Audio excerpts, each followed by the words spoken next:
ये इतना महत्वपूर्ण केस लॉ है, इसी के बाद 1976 में 1976 में हिंदू मैरिज एक्ट में बदलाव हुआ। नारायण गणेश दास्ताने की शादी होती है बेटा सुचिता नारायण दास्ताने से, मतलब ये रहा दुल्हा ये रही दुल्हन, दोनों की शादी हो गई, बैंड बाजा बज गया। डॉक्टर्स ने भी वही नरेशन वर्जन बताया जो लड़की का पिता कह रहा है। फिर उसके बाद लड़के ने कोई इंक्वायरी नहीं की और उसने अपनी कंसेंट दे दी कि ठीक है मैं तैयार हूं शादी करने के लिए। तो यहां से बेटा ये कहानी शुरू होती है। फिर आगे क्या होता है, तो इन्होंने अनसाउंडनेस ऑफ माइंड के आधार पर डिवोर्स मांगा और सेक्शन 10 में इन्होंने कहा कि भैया मुझे जुडिशियल सेपरेशन दे दो, क्योंकि यदि मैं अपनी पत्नी के साथ रहता हूं। नमस्कार, Jai Hind to all of you. आप सभी का स्वागत करना चाहता हूं पीडब्ल्यू के इस बेहतरीन प्लेटफॉर्म पर। एक बेहतरीन सीरीज लैंडमार्क जजमेंट सीरीज, वो सीरीज जहां पर बेटा आपको लैंडमार्क जजमेंट पढ़ाए जाएंगे, लीडिंग जजमेंट पढ़ाए जाएंगे।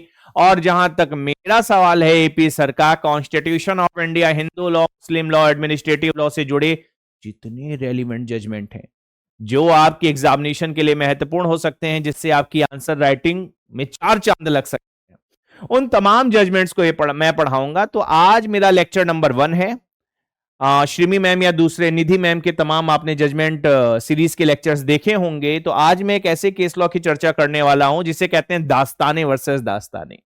हिंदू मैरिज एक्ट, तलाक, मतलब डिवोर्स और जुडिशियल सेपरेशन का एक ग्राउंड है क्रूएलिटी, ठीक है, क्रूरता। उस क्रूरता को लेकर यह केस बड़ा महत्वपूर्ण है। यह इतना महत्वपूर्ण केस लॉ है, इसी के बाद 1976 में 1976 में हिंदू मैरिज एक्ट में बदलाव हुआ और क्रूएलिटी को एक आधार बनाया गया कि ठीक है, on the basis of cruelty divorce can be granted. 1976 के पहले बेटा क्रूएलिटी डिवोर्स का आधार नहीं था। धन्य हो ये जजमेंट जिसने भारत की महिलाओं को इस सशक्त अधिकार दिया। तो इस केस की जो साइटेशन है उसे आपको पढ़ना होगा, याद करना होगा।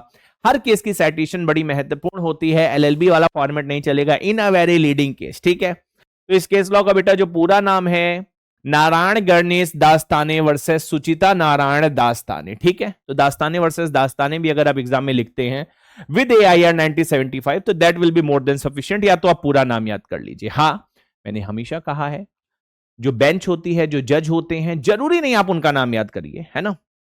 अगर कर लेते हो बाय द टाइमिंग 50-60-100 ऐसे केसेस हैं जिनमें जजेस के नाम भी आपको याद हैं, एग्जामिनर उसको उससे खुशी मिलती है। एग्जामिनर है कि बच्चा सुप्रीम कोर्ट, हाई कोर्ट के जजेस को, बेंच को, कोर्ट को, जुडिशियल एक्टिविज्म को सम्मान दे रहा है। तो जरूरी नहीं, लेकिन जो बड़े बड़े जजमेंट है मैं आपसे आशा करूंगा कि जो दूसरे बच्चे नहीं कर रहे हैं वो आप करो। तो अगर इसमें बहुत सारे जजेस थे, चंचूड़ साहब थे, गोस्वामी ऑनरेबल जस्टिस अंटेवालिया थे, अगर आपने चंचूड़ साहब का भी नाम याद कर लिया that will be more than sufficient, ठीक है। ये केस कब आया बेटा? 1975 में आया। जजमेंट क्या थी? डेट ऑफ जजमेंट 19 मार्च 1975।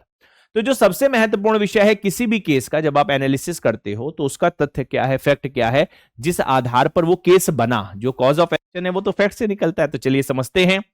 इसमें दुल्हन है, दुल्हा है, दुल्हन का पापा है, मतलब 3 की प्लेयर हैं।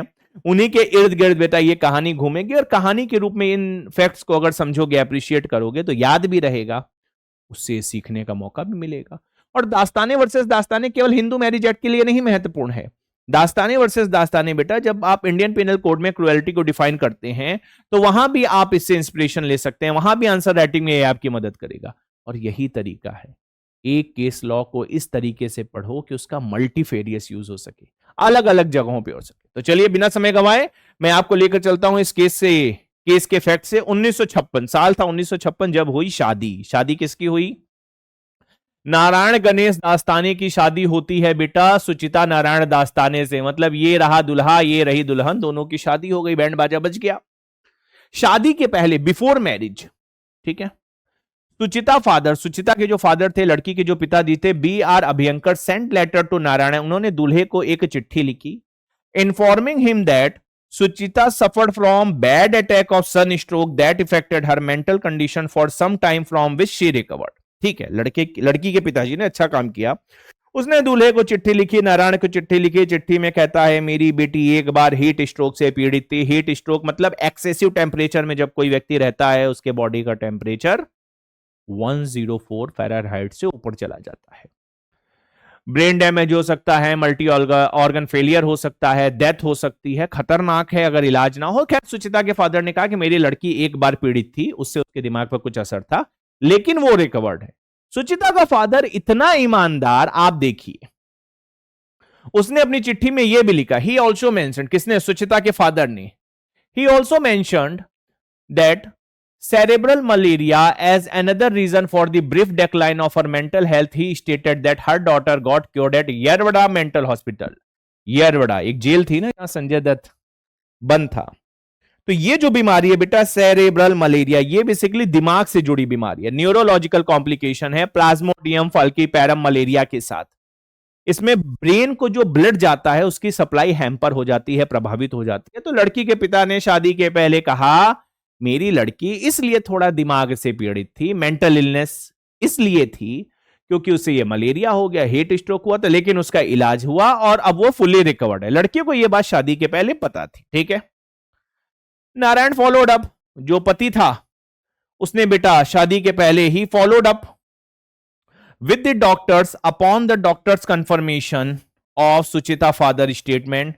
He did not make any further inquiry at the Yerwada Mental Hospital and consented to the marriage. जो आप स्टॉपल में पढ़ेंगे कि ठीक है भाई, लड़के ने पता कर लिया, हॉस्पिटल जाके डॉक्टर्स वगैरह से बात कर ली, डॉक्टर्स ने भी वही नरेशन वर्जन बताया जो लड़की का पिता कह रहा है, फिर उसके बाद लड़के ने कोई इंक्वायरी नहीं की और उसने अपनी कंसेंट दे दी कि ठीक है मैं तैयार हूं शादी करने के लिए। तो यहां से बेटा ये कहानी शुरू होती है। फिर आगे क्या होता है, 1957 साल था, 1957 मार्च, मतलब लगभग शादी के एक साल बाद, a daughter was born to the couple named, क्या नाम था, Shubhna, and on March 21, 1959 a second daughter was born named Vibha. ठीक है, तो इन दोनों कपल से बेटा दो लड़कियां होती हैं, एक का नाम है शुभना, एक का नाम है विभा। मतलब ठीक है, शादी हुई, शादी के बाद सेक्सुअल इंटरकोर्स हुआ, संतानोपत्ति में दो पुत्रियां हुई, मतलब सब कुछ ठीक चल रहा है। फैक्ट ये बताने की कोशिश कर रहा है, ठीक है। बीइंग अ लॉयर आपको इसी तरीके से अप्रिशिएट करना है कि ठीक है भाई, एक साल तक सब कुछ बढ़िया चला, 2 साल तक बढ़िया चला भाई, 2 बच्चियां हो गई, ठीक है।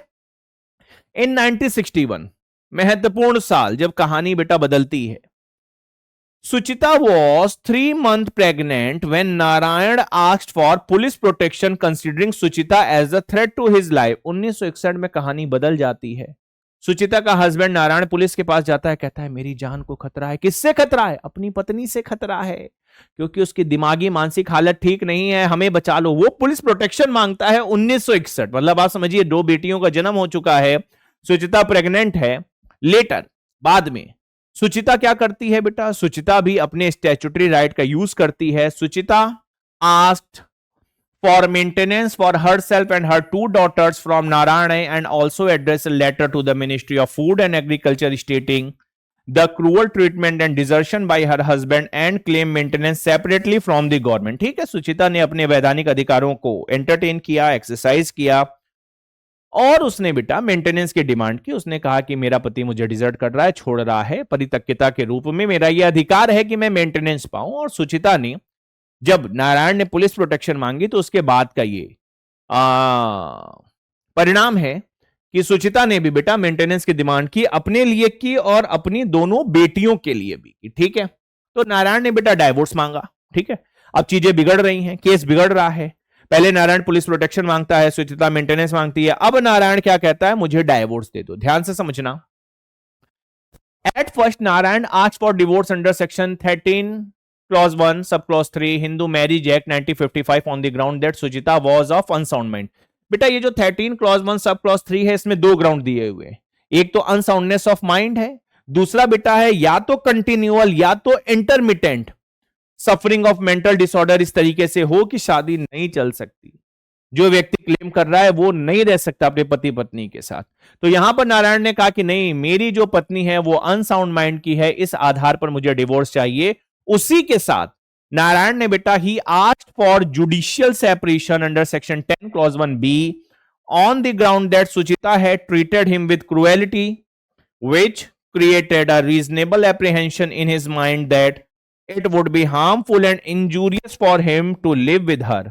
तो नारायण ने कहा कि देखिए ये मानसिक रूप से पीड़ित हैं, इनके मानसिक रूप के पीड़ित होने की वजह से मेरी जान को खतरा हो सकता है। ठीक है बेटा, सेक्शन 10 आपको पता है जुडिशियल सेपरेशन की बात करता है, सेक्शन 13 डिवोर्स की बात करता है। उस जमाने में बेटा क्या क्रुएल्टी आधार तो था नहीं, तो इन्होंने अनसाउंडनेस ऑफ माइंड के आधार पर डिवोर्स मांगा और सेक्शन 10 में इन्होंने कहा कि भैया मुझे जुडिशियल सेपरेशन दे दो, क्योंकि यदि मैं अपनी पत्नी के साथ रहता हूं तो फिर मेरी जान को खतरा हो सकता है। ठीक है, तो चलिए, बेसिकली इसमें 3 इश्यूज थे।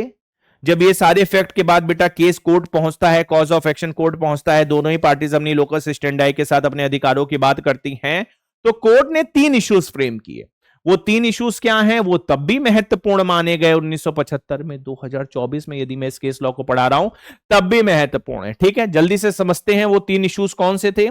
Issue number 1, whether the burden of proof of cruelty lies on the petitioner or not. Burden of proof, अरे legal right, liability, assertion, denial, section 101 of Indian evidence act आप पढ़ते हो ना, तो कहा गया कि ये जो बर्डन ऑफ प्रूफ का विषय है क्रुएलिटी को लेकर, क्या ये पेटिशनर के ऊपर है? यदि पेटिशनर कह रहा है कि मेरे साथ क्रुएलिटी बढ़ती जा रही है, तो ये क्रुएलिटी से जुड़ा जो कॉज ऑफ एक्शन है साबित कौन करेगा? पहला इशू, नंबर 1। दूसरा issue, whether the facts have to be established beyond a reasonable doubt in matrimonial matter। कहा यह गया कि जब शादीशुदा जो बंधन है, जो मैट्रिमोनियल मैटर है, तो जब उसमें असर्शन किया जाएगा लीगल राइट और लायबिलिटी को लेकर, यहां पर क्रुएल्टी किया गया कि पत्नी पागल है, मानसिक रूप से पीड़ित है, हमें बचा लो, हमारी जान को खतरा हो सकता है, तो कहा यह गया क्या इसे बियॉन्ड रीजनेबल डाउट साबित करने की जरूरत है कि केवल रीजनेबल स्तर पर अगर इसे साबित कर दिया जाए तो that will be taken to be sufficient,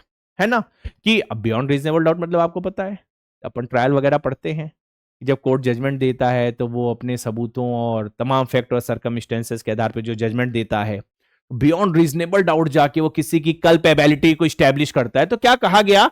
तो कहा यह गया कि क्या मैट्रिमोनियल मैटर में भी ये जरूरी है। ठीक है, और जो तीसरा सबसे महत्वपूर्ण विषय था वो था whether the act of sexual intercourse amounts to condonation. Condonation of cruelty मतलब माफी, कि ठीक है क्रुएल्टी हो रही है, पति पत्नी पर कर रही है या पत्नी पति पे कर रहा है।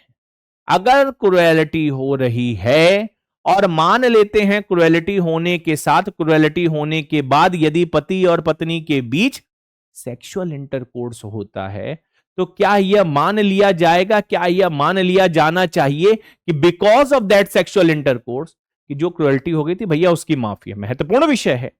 पति कह रहा है क्रुएल्टी हुई है और सेक्सुअल इंटरकोर्स हो रहा है, तो कहे भाई कैसी क्रुएल्टी हो रही थी? एक तरफ ऐसा ही हो रहा है और दूसरी तरफ कह रहे हैं आप क्रुएल्टी है। तो ये 3 मेजर लीगल इश्यूज थे बेटा, जो इस केस का बेसिक आप कह सकते हैं प्रेम्बल थे, जिसके आधार पर फिर trial court, high court, supreme court, ठीक है, अपन सुप्रीम कोर्ट के जजमेंट की बात करेंगे। होल्डिंग, जब ये मैटर सुप्रीम कोर्ट पहुंचा, ट्रायल कोर्ट, फिर डिस्ट्रिक्ट कोर्ट, फिर हाई कोर्ट, तो जो सुप्रीम कोर्ट ने कहा वही मैं आपको समझाऊंगा, वही महत्वपूर्ण है आपके लिए। मैंने कहा छोटा केस है लेकिन महत्वपूर्ण है। सुप्रीम कोर्ट ने कहा कि आप ध्यानपूर्वक इसे समझिए और एग्जामिनेशन में बिल्कुल हूबहू इसे कॉपी पेस्ट करिए, ठीक है, एग्जामिनर आपका खुश होगा। सुप्रीम कोर्ट कहती है, the supreme court held that, क्या हेल्ड करती है? Narayan's contention regarding his wife being unsound of mind was fabricated by him। पहले सुप्रीम कोर्ट ने कह दिया कि ये जो अनसाउंडनेस ऑफ माइंड का नरेशन है ये गड़बड़ है, ये फैब्रिकेटेड है, ये बनाया गया है, ये टेनेबल नहीं माना जा सकता है। चलिए ठीक है। However, कोर्ट ने क्या कहा? The contention regarding cruelty has been proven to exist, but the appellant's act of engaging in sexual intercourse with the respondent leads to condonation of cruelty in the eyes of law। यही महत्वपूर्ण है।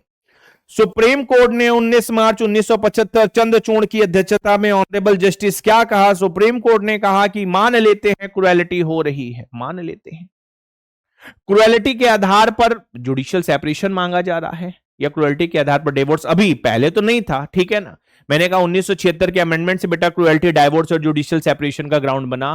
कहा यदि cruelty के आधार पर remedy मांगी जा रही है मैट्रिमोनियल रिलेशन में, शादीशुदा संबंधों में, और उस क्रुएल्टी के होने के मतलब क्रुएल्टी लगातार हो सकती है, क्रुएल्टी एक बार हो सकती है, ठीक है ना, मतलब लगातार खाना नहीं दिया जा रहा है, लगातार गालियां दी जा रही हैं, लगातार मारा जा रहा है, लगातार बेइज्जत किया जा रहा है, मायके वालों को गाय कुछ भी, मतलब एक कंटिन्यूअल सीरीज ऑफ ट्रांजैक्शन हो सकता है, सिंगल एक्ट भी हो सकता है, ठीक है। तो कहा गया क्रुएल्टी होने के दौरान क्रुएलिटी होने, क्रूरता होने के बाद यदि सेक्सुअल इंटरकोर्स हो जा रहा है तो यह मान लिया जाएगा कॉन्डोनेशन ऑफ क्रुएलिटी हो गई, किसी भी प्रकार की क्रुएलिटी नहीं है, क्रूरता नहीं है। हुई तो मतलब इसके इंप्लाइड माफी दे दी गई, जो पार्टी ये क्लेम कर रही थी उसके साथ क्रुएलिटी हुई, क्रूरता हुई, यदि उसने सेक्सुअल इंटरकोर्स में खुद को एंगेज कर लिया क्रुएलिटी करने वाले पार्टनर से, तो फिर there will be condonation of delay. ये एक जनरल प्रिजम्पशन है, ये सुप्रीम कोर्ट ने बेटा 1975 में कहा। फिर सुप्रीम कोर्ट क्या कहती है, hence therefore the respondent will not be held liable for cruelty and the divorce petition will not be granted। ध्यान से समझिएगा, ना नो, रिस्पोंडेंट बेटा एंटाइटल्ड नहीं है क्रुएलिटी को क्लेम करने के लिए, और इस आधार पर डिवोर्स पेटिशन या जुडिशियल सेपरेशन की जो पेटिशन है उसे ग्रांट नहीं किया जा सकता है। सो बेसिकली रेशनली क्या है इस जजमेंट का जो आपको समझना है, The apprehension in the respondent mind should be real harm and injury which was missing in this case। कहा गया यदि क्रुएलिटी के आधार पर रेमेडी मांगा जा रहा है हिंदू मैरिज एक्ट में बेटा, तो उस क्रुएलिटी से जुड़ा जो हार्म है, जो इंजरी है, वो रियल होनी चाहिए। ऐसा नहीं है, एक आशंका होनी चाहिए, जैसे एंटीसिपेटरी बेल में हम पढ़ते हैं आशंका, एक एप्रीहेंशन, तो कुछ तो आधार होना चाहिए।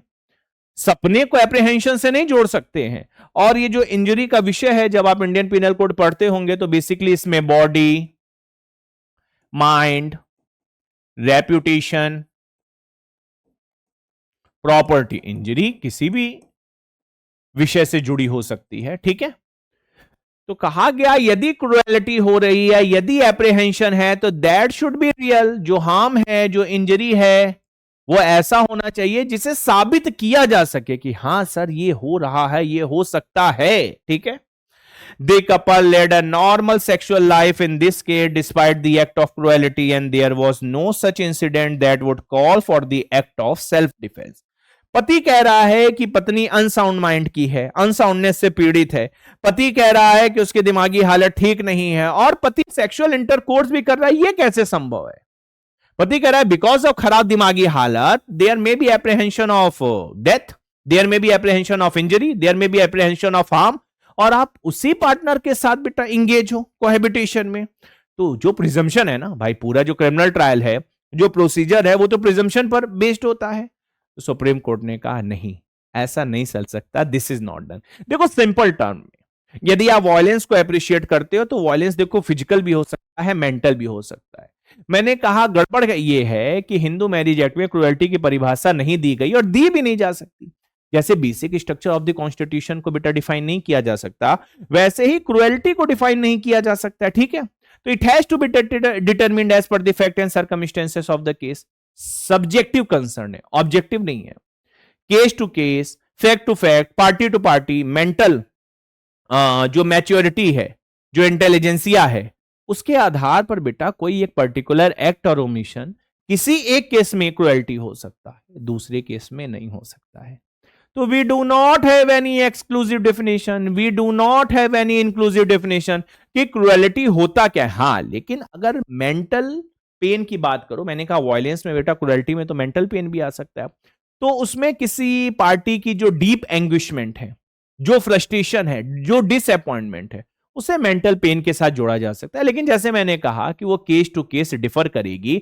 यह केस इसलिए बड़ा महत्वपूर्ण है कि इसमें जो इश्यूज फ्रेम किए गए, उन इश्यूज को लेकर आप आज 2024, 25, 26 जब भी पीसीएसजे में बैठोगे, क्रुएलिटी पर, क्रूरता पर एक बढ़िया आंसर लिख सकते हो। और जिस तरीके से दास्ताने वर्सेस दास्ताने का केस हम लोगों ने आज पढ़ा, पक्के तौर पर आने वाले समय में हिंदू मैरिज एक्ट, मुस्लिम लॉ से जुड़े तमाम महत्वपूर्ण केस बेटा छोटे छोटे सेशन में अपन पढ़ेंगे, कंप्लीट करेंगे, उससे जुड़े डाउट को एंटरटेन करेंगे, आंसर राइटिंग करेंगे। आपको मेहनत नहीं करनी, रिसर्च नहीं करना है। हाँ, एक जरूर आपसे रिक्वेस्ट करूंगा कि जो पीडब्ल्यू की एप्लीकेशन है उसे जरूर डाउनलोड कर लो, क्योंकि ये जो कंटेंट वगैरह है बेटा वो वहीं से आपको मिल सकता है, ठीक है। सो the respondent was willing to stay with her husband after realizing her mistake, which represent a normal matrimonial relationship uninfluenced by respondent conduct, जो मैंने आपसे बताया। इसलिए कोर्ट ने कहा कि कोई ग्राउंड नहीं है। However, the whole discussion of mental cruelty was missing in this judgement, mental cruelty is a state of mind. ठीक है, तो कोर्ट ने कहा कि मेंटल क्रुएलिटी एक स्टेट ऑफ माइंड है, वो केस टू केस डिफर करेगी। Thus the court did not attempt to define mental cruelty, लेकिन कोर्ट ने यह जरूर कहा कि हां, मेंटल क्रुएलिटी के आधार पर हिंदू मैरिज एक्ट में बेटा रेमेडी को मांगा जा सकता है, उसे एंटरटेन किया जा सकता है। ठीक है, इससे ज्यादा आपको इस केस लॉ में कुछ नहीं पढ़ना। तो चलिए, आप सभी का पुनः स्वागत करता हूं। इसी तरीके से आप पढ़िए सत्यमेव जयते पीडब्ल्यू एप्लीकेशन के साथ, पीडब्ल्यू के प्लेटफॉर्म के साथ जुड़े रहिए। मैं फिर वापस आऊंगा और इसी तरीके से किसी और केस लॉ पे चर्चा करूंगा। तो thank you so much everyone. Jai Hind to all of you.